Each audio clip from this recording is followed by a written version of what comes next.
customer needs to test their equipment to see if their equipment is operating properly. So, I mean, the engineers and that, they do the designing of it, but we work with them to make it happen.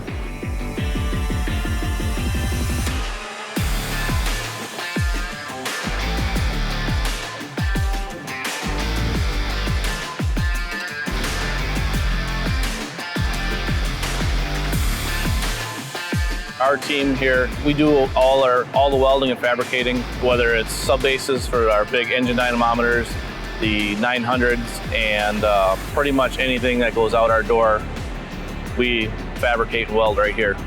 The one thing I like about this job is we do a variety of different weldments, from rolls to frames to you name it. We build the whole thing here.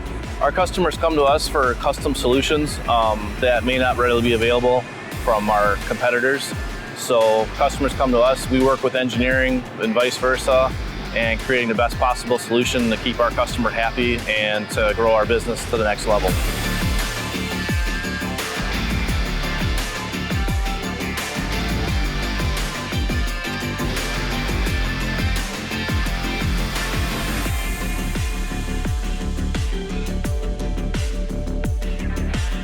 We work with each other very closely. If we have questions, we run it, we bounce ideas off each other, and we give 100% to make sure, the product going out the door deserves to have the Power Test name on it.